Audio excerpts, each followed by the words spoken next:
ವತಿಯಿಂದ ಅಡಿಕೆಯ ಹೊಂಬಾಳೆಯನ್ನ ತೆರೆಯುವ ಮುಖೇನ ಕಾರ್ಯಕ್ರಮಕ್ಕೆ ಚಾಲನೆ ನೀಡಿದ್ದಾರೆ. ಒಂದು ಜೋರಾದ ಚಪ್ಪಾಳೆ. ಚಿಕ್ಕಮಗಳೂರಿನ ಸಮಸ್ತ ನಾಗರಿಕ ಬಂಧುಗಳು, ಕಾಫಿ ನಾಡು ನಮ್ಮ ಚಿಕ್ಕಮಗಳೂರಿನ ವಾಣಿಜ್ಯ ಬೆಳೆ ಅಡಿಕೆಯ ಹೊಂಬಾಳೆಯನ್ನ ತರಿತಾ ಇದ್ದಾರೆ. ಒಂದು ಜೋರಾದ ಚಪ್ಪಾಳೆ ಬರಲಿ.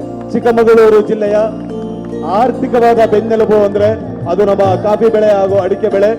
ಈ ವೇದಿಕೆಯಲ್ಲಿ ಅಡಿಕೆ ಬೆಳೆಯ ಹೊಂಬಾಳೆಯನ್ನ ಬಿಡಿಸೋದ್ರ ಮೂಲಕ ಮಲೆನಾಡಿನ ಸಂಸ್ಕೃತಿಯನ್ನ, ಮಲೆನಾಡಿನ ಜನಜೀವನವನ್ನ ಸನ್ಮಾನ್ಯ ಮುಖ್ಯಮಂತ್ರಿಗಳು ಎತ್ತಿ ಹಿಡಿದಿದ್ದಾರೆ.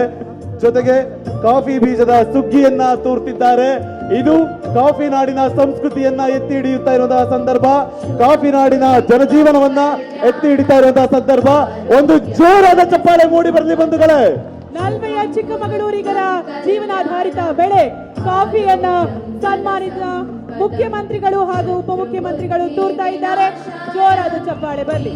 ಅಡಿಕೆ ಹೊಂಬಾಳೆಯನ್ನ ಬಿಡಿಸೋದ್ರ ಮೂಲಕ, ಕಾಫಿ ಬೀಜದ ಸುಗ್ಗಿಯನ್ನ ತೋರೋದ್ರ ಮೂಲಕ ಈ ಅಭೂತಪೂರ್ವ ಕಾರ್ಯಕ್ರಮ ಉದ್ಘಾಟನೆಗೊಂಡಿದೆ. ಈಗ ಜ್ಯೋತಿಯನ್ನ ಬೆಳಗ್ತಾ ಇದ್ದಾರೆ. ವಿನಾಯಕ್ ಕೇಟರಿಂಗ್ ಬಿಸ್ನೆಸ್ ನಲ್ಲಿ 20% ಲಾಭ ಗಳಿಸ್ತಿದ್ದಾರೆ. ನೀವು ಕೂಡ ಅವರಿಂದ ಕಲಿಬೇಕಾ?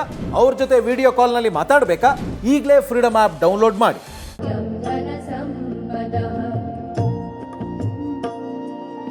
ಹಚ್ಚೇವು ಕನ್ನಡದ ದೀಪ, ಹಚ್ಚೇವು ಕನ್ನಡದ ದೀಪ, ಕರುನಾಡ ದೀಪ, ಸಿರಿನುಡಿಯ ದೀಪ, ಒಲವೆತ್ತಿ ತೋರುವ ದೀಪ.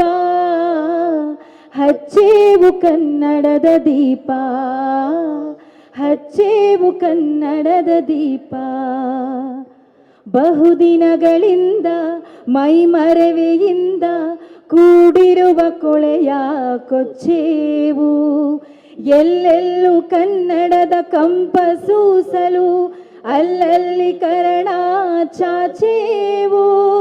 ನಡುನಾಡೆ ಇರಲಿ ಗಡಿನಾಡೆ ಇರಲಿ ಕನ್ನಡದ ಕಳೆಯ ಕೆಚ್ಚೇವು.